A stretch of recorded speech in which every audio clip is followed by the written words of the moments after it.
We are Steven and Jill. Together, we've been buying and reselling land since the 90s. Our data-centric approach leaves our buyers asking, how can you sell it so cheap? Here on the Land Academy Show, We answer that and more. Steve and Jill here. Hi. Welcome to the Land Academy Show, entertaining land investment talk. I'm Steven Jack Butala. And I'm Jill DeWit, coming to you from dreamy Park City, Utah. Today, Jill and I talk about the relationship between real estate and paper. Really, I talk about it. Right. Jill said, I don't know what this is. Can you please do it? And I said yes. Just for all y'all who are a little concerned, we're not moving. We haven't moved, by the way. We're taking a little break from the beach and a little change of scenery, which is always Taking good. a break from California and all this silly stuff that's going on there. I wasn't All going the to stuff say you've that. heard about California in the news is true. Oh my gosh. You haven't been here a day, and the people that we've talked to, we say, yeah, we're here from California. They say, I'm some version of, oh, I'm sorry, or Yeah, wow, I read this thing in the news. Is this really happening? Oh yeah, it's happening. Yeah. It's real. The struggle is real. Before we get into it, let's take a question posted by one of our members on the landinvestors.com online community. It's free. Luke wrote, "Hey guys, newbie here, so bear with me. I've been brainstorming and I just want to run this by folks who may have been in the same boat. I'm fortunate enough to be working with a financial partner to set on this journey so we can get out of the rat race into retirement. Yeah. He has set aside some funds, let's just say for the sake of this thread, about $15,000. My question is, given the excellent access to deals in landstay.com, which is our site, should we go buy a few deals around $2,000 to $4,000? Well, I have a lot to say about this. I knew you would do it. I picked this question for you. Okay. I'm serious. All right. And then resell it for quite a bit more for an instant return and create more cash to work with. Or should we hyper-focus on mailing several counties after some due diligence that is laid out in the course? Or focus on one solitary county with a more ramped up mailer? I'm going to get part A, you're going to get part B on this one. I'm sure this scenario has been discussed before, but I want to get a fresh perspective. My temptation is to go buy a couple of deals with the cash and get great returns right out of the gate. Thanks for the advice in advance. Okay. First of all, your plan A is not nuts. I know a lot of people, a lot of members that did that, especially in the beginning, bought cheap stuff from us because they knew how we buy and sell, because I'm interested in just kind of wholesale buying and wholesale selling so you can mark it up, still make some money, and learn the process. So I like that. I really do like that. That's not crazy. Please read them all. Read everything, because I sometimes have things that I forget about that I throw back in there. So I want you to read all, make sure you're aware of all the situations and the taxes. If it looks really, really, really cheap, I may have discounted it because of the tax situation. So it's still... Check the back taxes Check the back all taxes, these properties. Right. And I put it in there, so you'll know that it's not really, this much money. It's this plus this, but it's still way below what you can do and then sell it. And whoever buys it from you is going to be happy. So... I guess my whole point of that is, though, that's not nuts, especially if you're really worried about learning to sell.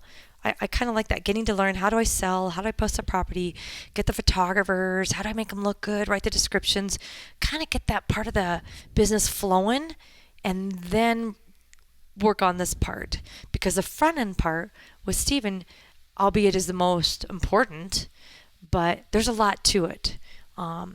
Getting the mailers out, picking a county, and all that goes into that process. My first choice is both. I would say do both at the same time. That's my answer too.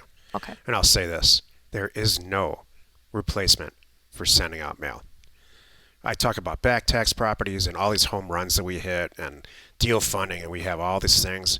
None of it would have ever been possible if I didn't first learn and then perfect sending out blind offers. So, it makes me want to give advice, like I'm talking to one of our kids.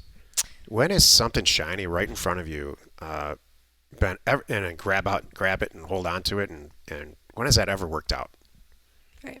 It might be a great bottle of scotch. You're going to pay for that eventually. It might be a bunch of candy that in the end you're going to regret. It's not going to make you. It's just short-term gratification. Yeah, you're not going to regret it, but it's a good way to get it going. I don't think you're going to regret it, but you're going to quickly realize I'm done with that. You got to learn the right way. Right. Well, here's the whole point. Because think about the thing. Say you're buying a property from me for $4,000. Okay. Now you're selling it for $8,000 because it's worth $12,000. Well, if you bought it from me for $4,000, you know I bought it. That means I bought it for $2,000. Wouldn't you rather learn how to do it for yourself? Yes. Buy it for $2,000 She's right. and sell it for $8,000? That's better than buying it from me for $4,000 and selling it for $8,000. These properties that are in Landstay are kind of the leftover properties. Most of them, not all of them. There's new ones rolling in. We have new great ones coming in, but the ones that have some bad taxes on them are perfect practice properties. They're intended to be used exactly how you're talking about here, Luke. You buy a couple, you resell them, you double your money. You're not going to retire on it. You understand the process, get your feet wet. And it's kind of while you're waiting for the mail to hit after you've sent the mailer out, or they're practice properties. I also have some incredible new opportunities that are coming in. I have a lot coming up between now and the end of the year and continuing on. There's a lot of people in our community who love terms. They're all about the terms. They're great for that. So I have some drive up to dreamy access that I am not interested in doing the terms. It's not my thing. We openly talk about it. We did it in the past. We hate it. We're not set up for it. You might love it. I think that's wonderful. Yeah. So you can buy it from me at a really great cash price. You turn around and sell it on terms and ride that for a long time. Today's topic, the relationship between real estate and paper. This is the meat of the show.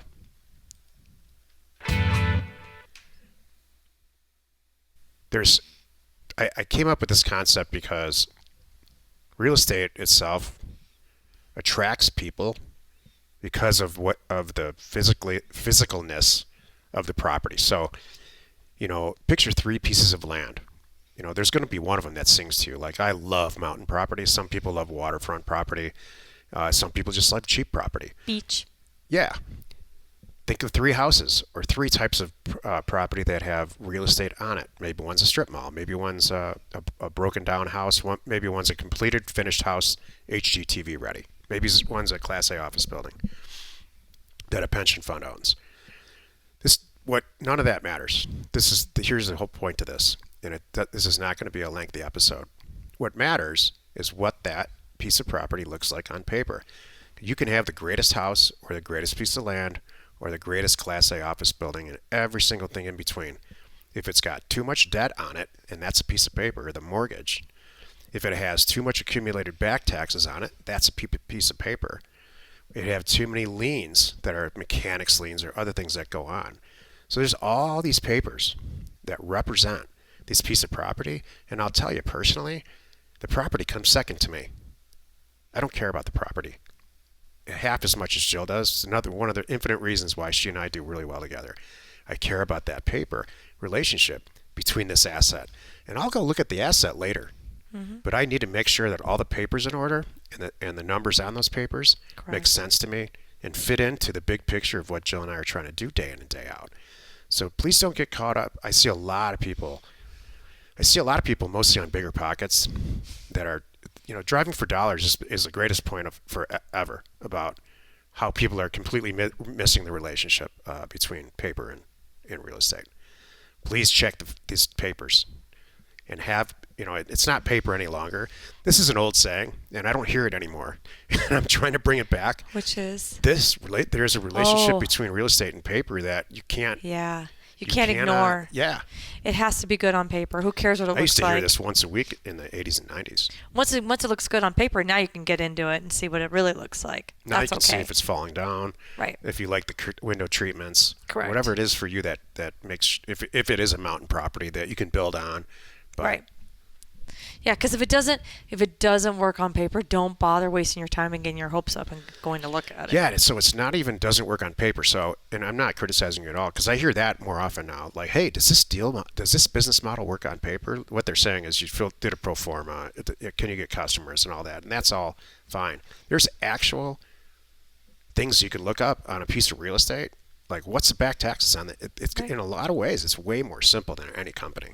Right. I was thinking of this, like we haven't used this saying in a while, that you have to see property like a line item. You can't see it like the trees and the cliffs and the view and the sunset. They're all line items on a spreadsheet. Exactly. And if you look at your properties like that and compare them all like that, you will win. You will win. You will absolutely win. If you check the paper that's associated with this land or whatever you're buying, and the real estate checks out, and you do that consistently, you're going to kill it. Yep. Happy you could join us today. Every day, Monday through Friday, you can find us right here on the Land Academy Show. Tomorrow, the episode on the Land Academy Show is called Land Academy Continuing Education. It's a new product that Jill and I are launching. Explained. You are not alone in your real estate ambition. We're gonna get a bunch of comments on The that. paper one? Yeah, they're gonna say their comments are gonna go like this. Thank you for just getting to the point. I appreciate it. I have Well, stuff to do. I thought you were going to say, people are going to say, I have questions. Yeah, I maybe, have hopefully, questions, I have hopefully questions. I'm happy to answer the questions. Exactly. And I'm okay with that too. I'm also okay with you. And happy you are here, and happy you are listening, and happy you are watching. Please check out our YouTube channel, leave comments, suggestions, whatever it is. We love them, we read them, and it helps makes our shows better. We are Steve and Jill. Information And inspiration to buy undervalued property.